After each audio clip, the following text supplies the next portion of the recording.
আসসালামু আলাইকুম ভাই। আমরা এখানে আজকে যারা বাংলাদেশ গণ অধিকার পরিষদ নিয়ে একত্রিত হয়েছি, ইনশাল্লাহ আজকে আমাদের সমাবেশ সম্মেলন হয়েছে। আমরা সবাই ইনশাল্লাহ সবাই একসাথে আগামী দিনে এই ভারতীয়র বিরুদ্ধে, এই ভারত স্বৈরাচারী সরকারের বিরুদ্ধে আমরা রুখে দাঁড়াবো ইনশাল্লাহ। এই ভারত আমাদের অনেক ক্ষতি করেছে।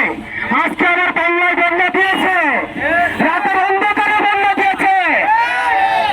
এই ভারতকে আমরা বদল করবো এবং ভারতীয় পণ্য আমাদের বাংলাদেশে চাজা আছে, ইনশাল্লাহ আমরা সব পণ্য বদল করবো আজ থেকে।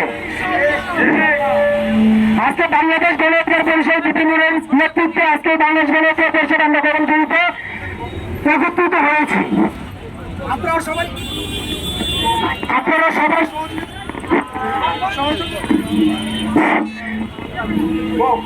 সহযোগিতা করেছেন, এই বলে আমার আপনাদেরকে অনেক কৃতজ্ঞ। আমরা ইনশাল্লাহ আমরা আগামীতে আরো একত্রিত হয়ে তাদের কাজ মিলিয়ে বাংলাদেশের আগামী যেভাবে বাংলাদেশ ভালো মতো চলবে এবং আমরা সবার সাথে একত্রিত হয়ে কোন দুর্নীতি, কোন চাঁদাবাজ এই বাংলার মাটিকে আর প্রশ্রয় দেওয়া হবে না। আমরা শক্ত হাতে রেখে দেবো তাদেরকে এই বাংলার জমিনে আর কাটতে দেওয়া হবে না। এই ছাত্রলীগ যুবলীগ আওয়ামী লীগ এই বাংলাদেশকে অনেক ক্ষতি করেছে, এই বাংলাদেশের মানুষের অনেক ক্ষতি হয়েছে।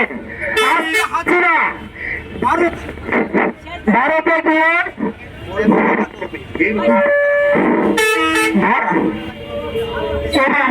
শেষ করছি। এখন কথা বলবেন আমাদের ঢাকা জেলা আপনার শাহিন ভাই।